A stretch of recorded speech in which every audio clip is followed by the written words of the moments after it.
今回は 3D プリンターを買い替えたらいろいろあるけどやっぱり良かったという記録です。もともと使っていたのは2015年に購入したダヴィンチジュニア 1.0 49,800円。車の部品やオカリナ、ドローンの部品に赤べこ。いろいろ印刷した時間は合計471時間。そしてついに壊れた。バラして掃除しても治らない。プリンタヘッドが怪しいけど7000円くらいする。フィラメントも4000円。交換しても治る保証なし。買い替えだ。私の条件はこれだけ。Amazon を物色します。PPU を使いたいのでダイレクト方式で探す。エンダー 3S1 かコプラネオが良さそう。私の条件ではコプラネオで十分そう。早速発注します。1週間で到着。梱包はしっかり。カバーがないから意外と小さい。重さは約 10kg。コブラネオは取説が英語のみ。結構いろいろ書いてある。なかなか大変です。しかし、YouTube にコブラネオ用の動画が2本ありました。これを見れば大体わかる。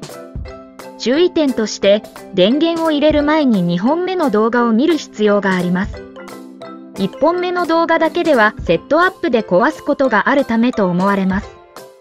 動画を見た上で取説を見ると分かりやすい。私の思う注意点を紹介します。段ボールから取り出して、組み立て前にヒーターベッドを固定しているクッションを取り除き、プリントヘッドのケーブルを巻き出してください。昇降軸のフレームを取り付けた後では外すことができません。動画にもあります。私のは昇降フレームの固定ネジ4本が緩んでいました。増し締めしました。昇降フレームの昇降軸が上まで上がっているので、そのままではプリントヘッドを取り付けられません。カップリングを手で回して位置を下げました。取説には、ヘッドからケーブル押さえまでの長さを 26cm 以上にするよう指示があります。短くすると寿命が縮むと書いてあります。電源が入りません。よく見ると、電圧設定が 230V になっている。115V にしたら入りました。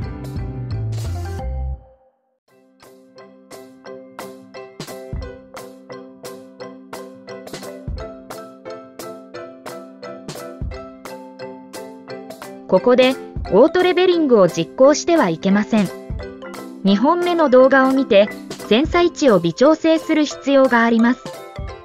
まずプリンタヘッドのカバーを外します。このボルト2本を外すと手前に引き抜くことができます。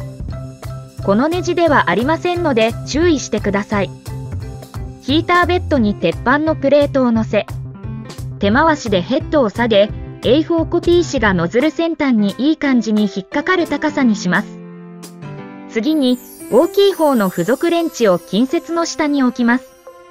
レンチに近接センサが触れるまで下げます。これでヘッド先端と近接センサの高さの差が 2mm になります。オートレベリングを実行します。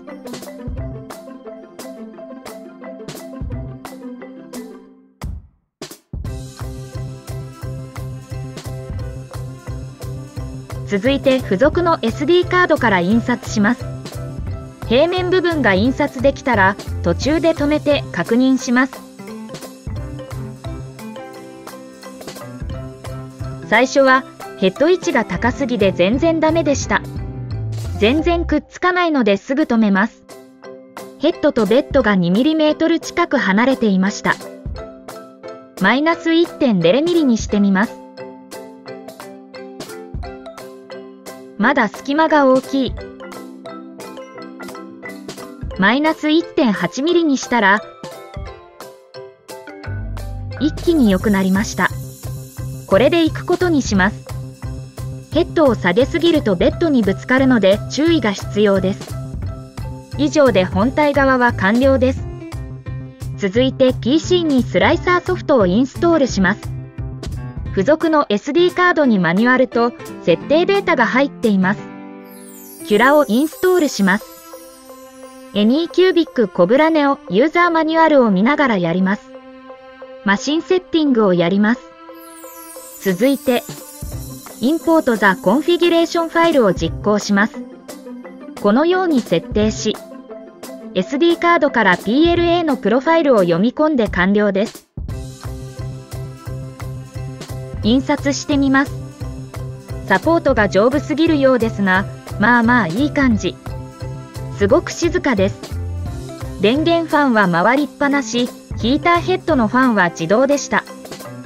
印刷速度等の微調整はこれから、TPU もまだ試していませんが、PLA はデフォルトで十分使えそう。フィラメントは 0.6kg、4000円から 1kg、2000円になります。7年の間に速度、精度、静かさに価格、いろいろ進化しているようです。ポイントを押さえれば十分使えそうです。買ってよかった。今回は以上です。ご視聴ありがとうございます。